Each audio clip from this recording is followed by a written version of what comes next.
ಇವತ್ತು PAN ಮಸಾಲದಲ್ಲಿ nicotine ಇರಬಾರ್ದೆಂಬ ಆದೇಶ ನಾವೇನು ಕೊಟ್ಟಿದೆಯಾ, ಇದು ಜನರ ಆರೋಗ್ಯದ ಹಿತದೃಷ್ಟಿಯಿಂದ ನಾವು ಇವತ್ತು ತೀರ್ಮಾನ ಮಾಡಿದ್ದೇವೆ.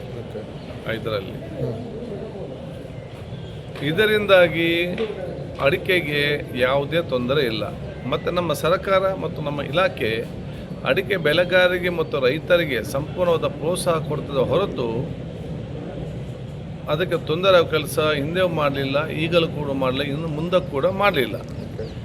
ಕೆಲವೊಂದು ವಿಚಾರದ ನಮ್ಮ ಅಡಿಕೆ ಬೆಳೆಗಾರರಿಗೆ ಅದರ ವ್ಯಾಪಾರಸ್ಥರಿಗೆ ವ್ಯಾಲ್ಯೂ ಜಾಸ್ತಿ ಆಗ್ತದೆ. ಯಾಕಂತ ಹೇಳಿದರೆ ಇದಕ್ಕೆ ಇಲ್ಲಿ ಅಡಿಕೆ ಯೂಸ್ ಮಾಡೋದಾ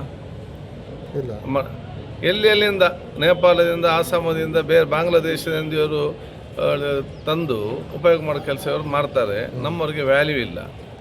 ಈಗ ಇದಕ್ಕೆ ವ್ಯಾಲ್ಯೂ ಜಾಸ್ತಿ ಬರೋದು ಅವಕಾಶ ಕೂಡ ಆಗ್ತದೆ.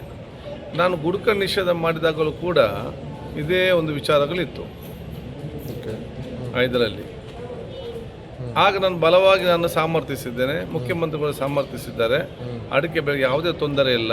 3 ತಿಂಗಳಾಗುವಾಗ ಅಡಿಕೆ ಬೆಲೆ ಆಟೋಮೆಟಿಕ್ ಮತ್ತೆ ಜಾಸ್ತಿ ಆಗಿದೆ ಅವಾಗ.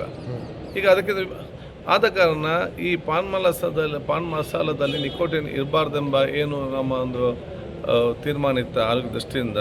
ಇದರಿಂದಾಗಿ ಅಡಿಕೆ ಬೆಳೆಗಾರರಿಗೆ ಯಾವುದೇ ತೊಂದರೆ ಇಲ್ಲ, ಅಡಿಕೆ ವ್ಯಾಪಾರಸ್ಥರಿಗೆ ಕೂಡ ತೊಂದರೆ ಇಲ್ಲ. ಅದಕ್ಕಾಗಿ 3 ತಿಂಗಳು ಟೈಮ್ ಕೊಟ್ಟು ನೋಡಿ.